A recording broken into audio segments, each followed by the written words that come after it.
Bismillahirrahmanirrahim. Assalamualaikum warahmatullahi wabarakatuh. La ilaha illallah,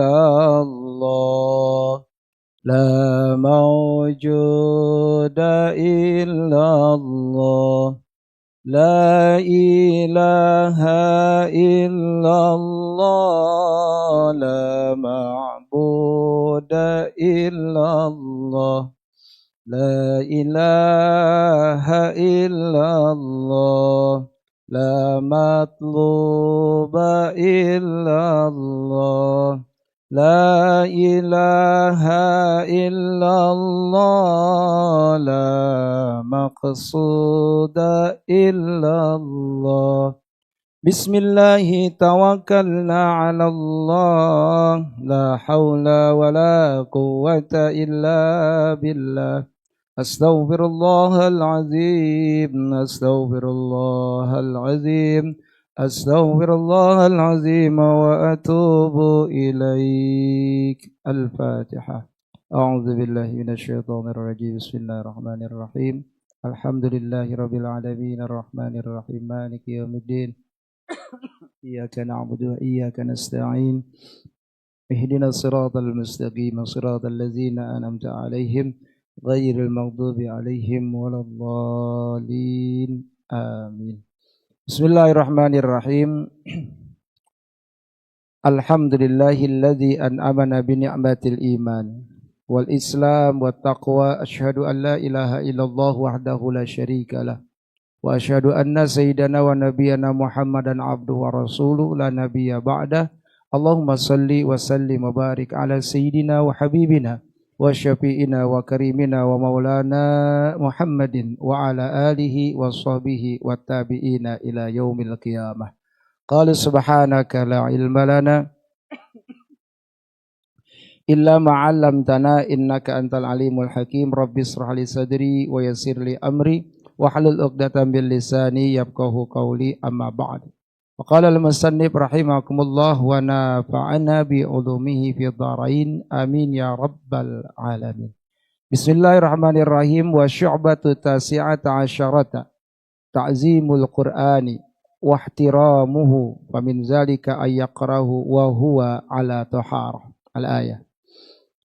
Hadirin kaum muslimin, jamaah Masjid Jami Al-Badr, jamaah salat zuhur yang dimuliakan Allah Subhanahu wa taala, kembali pada kesempatan siang hari yang berbahagia ini kita masih diberikan nikmat oleh Allah sehingga kita dengan kudrat dan iradatnya Allah ditakdirkan bisa hadir ke ini tempat, sama-sama duduk dalam satu majlis, di mana majlis ini menjadi majlis ilmu yang insya Allah dalam majlis ini turun berkah dan rahmat Allah Subhanahu wa taala kepada kita semua, yang sehingganya pahalanya dilipat gandakan oleh Allah Subhanahu wa taala, laksana orang yang memiliki umur 7.000 tahun dipakai puasa di siang hari, malamnya tahajud diterima oleh Allah, maka pada hari ini, siang hari ini, pahalanya lebih baik daripada itu semua.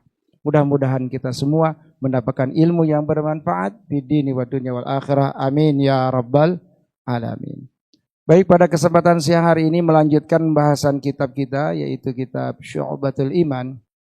Alhamdulillah, kemarin kita sudah jelaskan bagaimana kewajiban kita mensyiarkan ilmu agama, yaitu ilmu yang telah kita pelajari, kita pahami, kemudian kita amalkan dan kita sampaikan kepada orang yang belum paham. Namun dalam teknik menyampaikannya pun harus kenal bagaimana strategi penyampaiannya.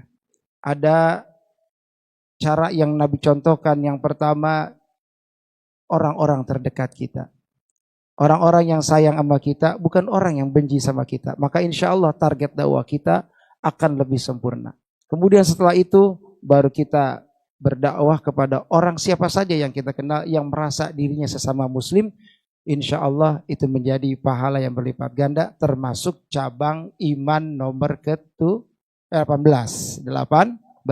Nah, sekarang masuk cabang iman ke-19. Apa cabang iman ke-19? Wasyu'batu tasi'ata asyarata, adapun cabang iman yang ke-19. ta'zimul Quran wahtiramuh adalah bagian daripada amalan orang yang beriman. Orang itu akan mengagungkan Al-Quran dan memuliakannya. Apa sebab kita wajib mengagungkan Al-Quran? Karena Al-Quran itu adalah kalamullah. Maka memperlakukan Al-Quran bukan seperti kita pegang koran. Karena koran dan Al-Quran itu sangat jauh beda. Yang sama cuman sama-sama kertas. Tapi kertas bisa berkualitas tergantung apa isi di kertas tersebut. Kalau kertas bekas hasil ujian yang sudah nggak kepake, mungkin bisa buat bungkus cabai dan gorengan. Betul? Tapi kalau kertas di situ ada tulisan ilmu atau lagi Al-Quran, maka jangan sembarangan memperlakukan kertas tersebut.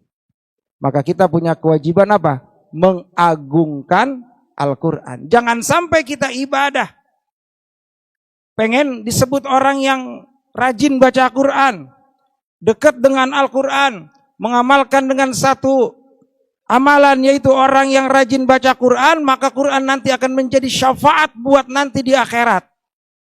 Yakin? Yakin enggak? Ada lagi penjelasan dari Al-Imam Abdullah Al-Intaqi dalam kitab Nasaihul Ibad dikatakan, wa min dawail qalbi, di antara obat penyakit hati apa? Satu, mujalasatus sholihin, berkumpul dengan orang-orang yang soleh. Kedua, watadarru indal Quran, watadabburu indal Quran, yaitu rajin baca Al-Quran dan paham makna Al-Quran, baru jadi obat penyakit. Pertanyaan, kita udah mulai rajin baca Quran, bahkan udah mulai sering hataman, tapi kenapa kita masih resah dalam pikiran dan hati kita? Bisa jadi memperlakukan Al-Quran belum tepat sesuai sasaran. Betul-betul? Bisa gak? Orang rajin sholatnya, sujudnya lama, zikirnya lama, tapi kok gak tenang-tenang juga, urusan bukan makin sedikit malah makin nambah. Bisa jadi kaifiah sholatnya ada yang kurang. Bisa jadi calincing pagar tembok, dia ngencing lupa cebok. Berarti bawa-bawa najis, urusan yang kecil dilupakan. Sama orang yang rajin baca Al-Quran tapi nggak tahu cara memperlakukan Al-Quran. Apa bisa Al-Quran jadi syafaat buat kita? Jangan salahkan Al-Quran, tidak berefek positif dengan kita karena kita tidak pandai memperlakukan Al-Quran dengan baik. Ya, jangan dikira Quran itu cuma sekedar kertas dan tulisan aja. Makanya di situ diterangkan Quran itu apa? Wa nunazzilu minal Qur'ani ma huwa syifaa. Dan diturunkan Al-Quran pasti di dalamnya ada obat. Kita udah bacain Quran itu orang yang sakit bukan malah sembuh, malah makin sakit. Kenapa? Bisa jadi yang baca Al-Quran gak pakai ke apa? Tata cara memperlakukan Al-Quran. Al-Quran bukan dijadikan obat, tapi dijadikan jimat. Nauzubillah. Bisa jadi. Kenapa? Jangan dikira orang nyembuhin penyakit dengan baca Al-Quran, tapi bisa nggak jadi sembuh. Kenapa? Tujuannya perlu dikoreksi. Apakah tujuannya lillah fillah atau tujuannya lil profit? Bahaya. Al-Quran jangan dibuat main. Maka di sini kita bahas, kita kaji bersama bagaimana cara kita mengagungkan dan memuliakan Al-Quran. Jangan dilihat fisiknya. Fisiknya memang cuma sekedar buku, kertas dan ada tulisan, sama seperti dengan koran pada umumnya. Tapi dalam kondisinya beda. Maka dalam kitab Safinatun Najah dijelaskan Al-Quran itu terdiri dari beberapa bagian. Disebut Al-Quran. Satu, Al-Quran yang satu buku. Itu masih Al-Quran. Kedua, Al-Quran kulitnya doang. Tapi kulit Al-Quran. Masih disebut Al-Quran karena bagian daripada Al-Quran. Al-Quran sobek selembar. Apakah itu Al-Quran? Al-Quran. Kenapa? Tulisannya tulisan Al-Quran. Bahkan di dalam kitab Safinah itu dijelaskan dalam syarahnya, hatta sundukuhu. Sampai tempat buat nyimpen Al-Quran itu ke bawah-bawah mulianya dengan Al-Quran. Maka di situ dikatakan orang yang batal wudu, wayahrumu apa? Hamluhu. Haram memegang Al-Quran dan haram bawa-bawa Al-Quran kalau tidak punya wudu. Apa dasarnya? Surah Al-Waqiah ayat 79. La yamassuhu illal mutahharun. Janganlah kau sentuh itu Al-Quran kecuali orang-orang yang dalam keadaan suci. Dua ulama berbeda pendapat. Ada yang bilang yang Al-Quran yang dimaksud di sini Al-Quran yang di mana? Di langit. Kalamul kalamdal, kalam madlul. Itu Al-Quran yang di langit itu yang nyentuh kecuali orang-orang yang suci siapa? Para malaikat. Tapi kan Al-Quran udah turun ke bumi. Maka tetap berlaku enggak? La yamassu ilal mutahharun. Tidaklah boleh disentuh itu Al-Quran kecuali orang-orang yang dalam keadaan suci. Nah syaratnya orang suci di mana? Yaitu orang yang tidak punya dua hadas. Baik hadas besar dalam hadas kecil. Berarti orang yang tidak punya wudu haram megang-megang Al-Quran. Al-Quran yang mana? Al-Quran yang satu buku, Al-Quran yang tercecer, Al-Quran kulitnya doang, hatta sundukuhu. Kalau kita buat peti, kemudian kita ukir dengan tulisan Arab, di dalamnya khusus buat naruh Al-Quran, maka nyentuh kotaknya aja pun kudu pakai wudu. Tergantung nempelnya sama siapa ya Pak? Bu, Al-Quran itu bisa membawa keberkahan. Kalau ditaruh di kantong plastik, tapi kantong itu khusus buat naruh Al-Quran, bukan belanjaan, maka itu kantong plastik ngikut-ngikut ke bawah mulia. Gak usah jauh-jauh, kulit kambing kulit kambing. Kalau kulit kambing dibikin kantong buat naruh Al-Quran, tiap hari dipakai minyak, wangi, habis dibaca kemudian dicium, ditaruh di atas lemari yang tinggi. Kenapa? Memuliakan Al-Quran dan yang berkaitan dengan Al-Quran ke bawah mul. Tapi kalau kulit kambing nasibnya nempel sama kayu, apa nasibnya? Tiap hari dipukulin, makin lama makin tipis. Boro-boro ada orang yang mau nyium kulit kambing yang nempel di kayu. Di mana? Bedug. Ada nggak yang nyiumin kulit bedug? Tapi kalau kulit kambingnya nempel jadi kantong Al-Quran ke bawah-bawah maka hukumnya dalam ilmu fikih la yamassuhu ilal mutahharun. Orang yang enggak punya wudu haram pegang-pegang Al-Quran. Apa sebab? Sebab yang tertulis dalam kertas tersebut adalah kalamullah. Maka termasuk apa? Amalan mengagungkan dan memuliakan Al-Quran. Yang pertama, jangan sentuh Al-Quran kalau tidak punya wudu. Termasuk orang yang haid dan nifas. Apalagi orang yang punya hadas besar. Kalau nyentuh dan megangnya aja nggak boleh. Maka orang yang punya hadas besar bahkan punya pengharaman 6. Haram membacanya dalam keadaan hadas besar. Bahkan orang yang haid pun haram. Karena punya hadas besar. Haram pegang, haram bawa, haram baca. Karena lagi punya hadas besar. Tapi kalau punya hadas kecil, tidak punya wudu, haram pegang, haram bawa, tapi masih boleh baca. Baca karena tidak nyentuh. Yang nggak boleh itu, yang haram itu nyentuh Al-Quran. Tapi kalau kita hafal Al-Quran, baca Al-Quran, boleh. Cuman lebih mulia termasuk orang yang mengagungkan Al-Quran. Ketika dia membaca ayat Al-Quran, dia dalam keadaan berwudu. Maka Nabi menganjurkan kepada kita jangan pernah batal wudu. Kalau orang yang nggak batal wudu, maka insya Allah matinya husnul khotimah. Dan dalam kitab Daqaiqul Akhbar dikatakan ketika orang yang rajin baca Al-Quran, Quran dijadikan teman dan dia jaga wudunya ketika dia membaca Al-Quran meskipun tidak dipegang. Maka ketika malaikat sakaratul maut mau cabut nyawa itu orang yang rajin baca Quran dengan berwudu, keder. Bahasa orang Depok bilang itu malaikat keder, mau nyabut lewat mana? Ini pakai bahasa saya baik. Kalau mau detailnya lagi silakan buka kitab Daqaiqul Akhbar. hikayat atau fadilah orang yang rajin baca Al-Quran ketika dicabut nyawanya malaikat keder. Mau dicabut dari mulutnya. Itu mulut jawab, jangan lewat sini malaikat. Ini mulut dipakai baca Al-Quran. Lewat tangan nggak boleh karena orang yang rajin baca Quran rajin sedekah. Lewat kaki nggak boleh karena orang yang rajin baca Quran ini sering melangkahkan kakinya hanya menuju masjid dan tempat majlis taklim, nggak pernah ke tempat maksiat. Lewat telinganya juga sama karena dia rajin baca Al-Quran, yang didengarkan cuma Al-Quran dan ilmu agama. Tidak pernah mendengarkan hal-hal yang sifatnya ghibah atau menengki orang atau fitnah. Maka saat itu malaikat kehabisan akal, saya mau nyabut lewat mana ini, semuanya nolak. Siapa? Orang yang rajin baca Al-Quran ketika datang sakaratul mautnya. Maka itu malaikat ngadu ke Allah, ya Allah, si Fulan bin Fulan susah nyabutnya. Emang kenapa susah?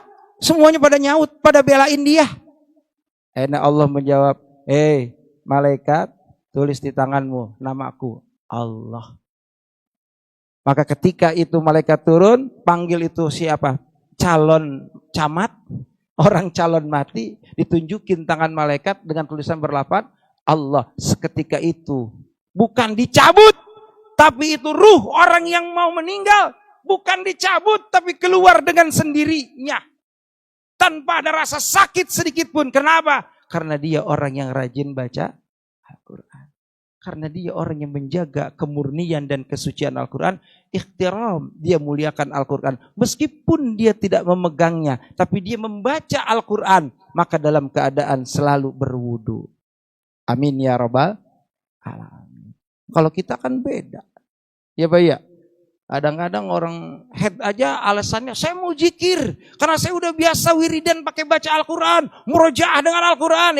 Yang suka hataman Quran, yang hafiz Quran, tolong jangan ngaji hafiznya doang, kaji fikihnya dan adabul Quran. Ada satu khusus kitab adabul Quran yang dikarang oleh Syekh Nawawi Al-Bantani, namanya Tibyan fi Adabil Quran. Baca di situ banyak. Ini baru sebagian kecil cara memuliakan Al-Quran. Di antaranya apa? Jaga kesuciannya. La yamassuhu ilal mutahharun. Jangan kau sentuh baca Al-Quran. Jangan kau sentuh Al-Quran dalam keadaan tidak suci. Masya Allah. Ini baru adabul Quran, cara memuliakan Al-Quran sebagai wujud amalan orang yang punya iman. Cabang iman ke-19 memuliakan Al-Quran. Di antaranya ketika kita mau hendak memegang Al-Quran, maka kita harus dalam keadaan suci. Kenapa harus suci? Karena Allah yang perintahkan dalam surah Al-Waqiah 79, la yamassuhu ilal mutahhar. Satu, baca Quran dalam keadaan wudu. Yang kedua, wa alla yamassuhu ila tahiran wa ayyastaka. Yang kedua, ketika kita mau baca Al-Quran, disunnahkan atau sebaiknya dalam keadaan apa? Sudah bersiwak terlebih dulu. Apa itu siwak? Gosok gigi. Minimal kalau nggak punya kayu siwak atau nggak betah dengan kayu siwak, minimal bawa sikat gigi. Gosok tuh gigi. Takut-takut bekas makan pete, makan jengkol, kan aromanya Masya Allah lebih bau daripada bau. Sunnahnya apa? Bersiwak. Kalau nggak sempat bersiwak, bawa tuh sikat gigi yang udah paket sama odol kecil. Harganya paling cuma 22.000 di Indomaret atau Alfamart. Ya, bisa dibawa kemana aja. Kalau nggak suka siwak, maka baru kita baca Al-Quran dalam keadaan apa? Sudah bersiwak. Dan sunnah siwak itu hampir hilang. Betul? Hampir hilang. Ya, kalau enggak balik siwak sebatang 5.000. Iya. Siwak yang bau sebungkus berapa? Sampurna mil udah hampir 40.000, 38.000 di Ucok. Betul. Coba beli siwak paling goceng. Tapi kita ya sekarang ganti dah, kalau enggak siwak tadi tuh odol yang paketan yang bisa dilipat itu sikat giginya. Bisa kan ya? Dikantongin gampang kan? Tapi kenapa kita susah? Karena kita lupa atau kita belum paham ada adab memuliakan Al-Quran. Di antaranya sebelum baca Al-Quran, biasain sikat gigi atau bersiwak lebih afdol lagi. Nggak perlu pakai odol kalau siwak. Ini mah mentang-mentang orang biasa pakai odol, siwak diodolin. Udah tahu siwak mengandung apa? Udah ngandung zat siwaknya ada kan? Ini diodolin lagi. Nggak apa-apa. Yang penting apa? Gosok gigi. Itu adab yang kedua. Selanjutnya, di antara adab-adabul Quran dalam rangka memuliakan dan mengagungkan Al-Quran, ketika baca Al-Quran sebaiknya apa? Dalam keadaan berduduk. Duduk dengan baik. Kecuali sholat. Kecuali sholat, baca Al-Quran diri. Karena sholat itu lebih afdol dan lebih utama berdiri. Kenapa? Karena dalam rukun sholat, nomor kedua apa? Berdiri bagi yang mampu fil fardi pada sholat fardu. Maka baca Al-Quran dalam keadaan diri ketika sholat itu lebih utama. Kecuali kita nggak bisa diri. Sakit, duduk, ya itu lain lagi cerita. Ini keutamaan. Utama mana? Sholat duduk apa sholat diri? Diri. Maka kita yang wajib, yang mampu berdiri, wajib berdiri fil fardi dalam sholat fardu. Berarti kalau sholat duha boleh duduk? Ya boleh. Cuman tetap hitungan pahalanya beda. Lebih utama orang yang sholat dalam keadaan berdiri. Maka baca Al-Quran, biasain baca Al-Quran itu duduk, jangan diri kalau bukan lagi sholat. Tapi duduknya pun ada aturannya, Bapak. Apa? Yaitu satu, menghadap kiblat. Duduk ngadep kiblat. Kenapa? Karena kita lagi sedang bermunajat pada Allah, baca Al-Quran, lagi komunikasi kepada Allah. Pak, itu baca surah Fatihah itu termasuk komunikasi kita langsung kepada Allah. Ketika kita baca Bismillahirrahmanirrahim. Alhamdulillahi Rabbil Alamin Ar-Rahmanir-Rahim Maliki Yaumiddin Iyyaka na'budu wa iyyaka nasta'in. Itu Allah menjawab bacaan kita. Yang pertama, Hamidah abdi, hambaku sedang memuji aku. Kemudian hambaku sedang meminta padaku. Pas kita bilang iyyaka na'budu wa iyyaka nasta'in, kata Allah, hambaku, cepetan kamu minta apa? Aku dengar dan aku ijabah. Maka kita lanjutkan, ihdinas siratal mustaqim, siratal ladzina an'amta alaihim, ghairil maghdubi alaihim waladdallin. Apa jawab kita? Amin. Doa kita kepada Allah, ya Allah tunjukkan saya jalan yang lurus, jalan yang engkau ridhoi, bukan jalan yang engkau murkai seperti jalannya orang-orang yang tersesat. Kita lagi dialog sama Allah. Sunnahnya atau adabnya kita sholat aja wajib menghadap kiblat. Nah sekarang baca Quran, hadap mana? Maka arah yang terbaik adalah menghadap kiblat. Meskipun boleh nggak kita ngadep tempat yang lain? Boleh. Cuman utamanya hadap kiblat.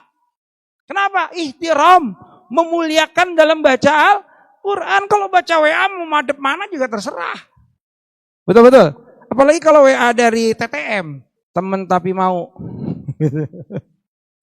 Tapi kalau baca Al-Quran, usahakan ngadep kiblat. Yang kedua, kalau udah bisa ngadep kiblat, kalau bisa jangan senderan. Kenapa? Adab. Ini maka agak udahnya baca Quran, ngadepnya ngadep ngetan tuh ngetan. Terbalikan daripada kiblat. Kemudian apa?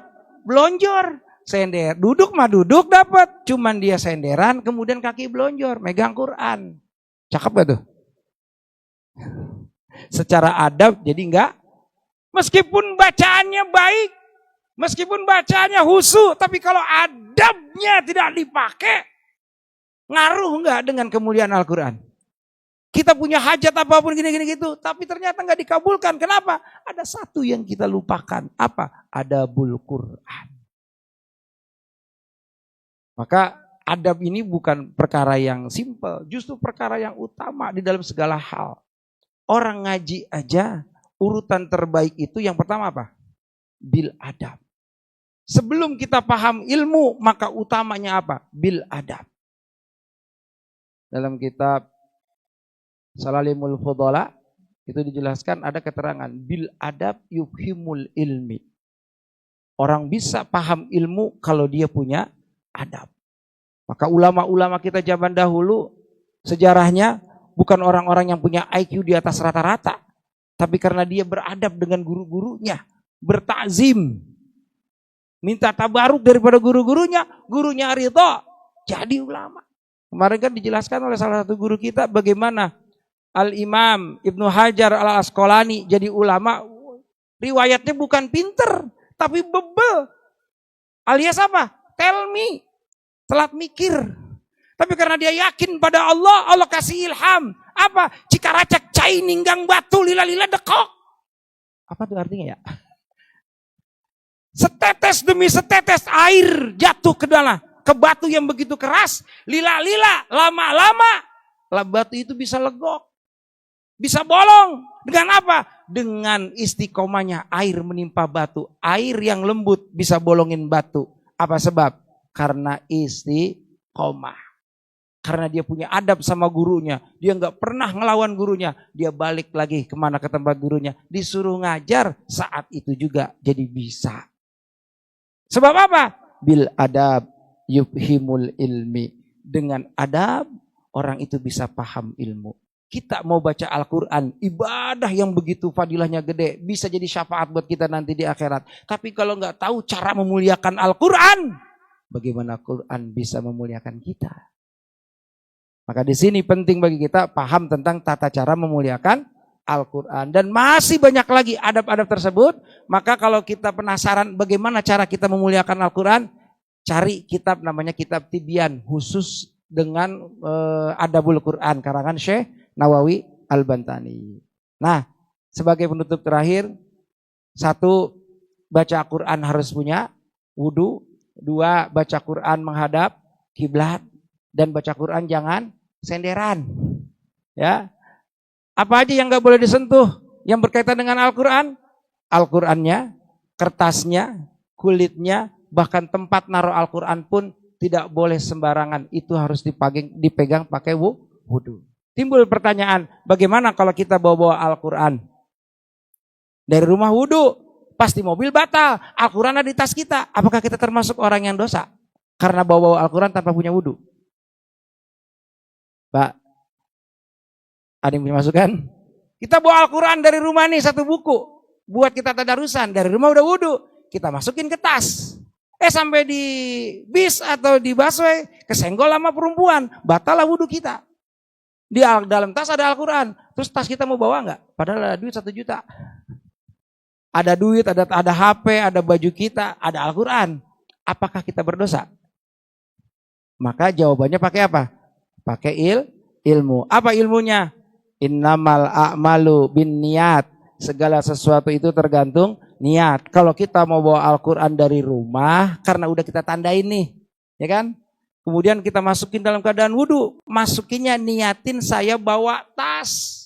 Yang isinya ada pakaian saya, ada nasi saya, ada handphone saya, dan macam sebagainya. Jadi Al-Quran bagian daripada tas. Bukan sengaja bawa Al-Quran. Maka ketika kita batal wudu di tengah jalan, nggak termasuk orang yang doraka bawa Al-Quran tanpa wudu.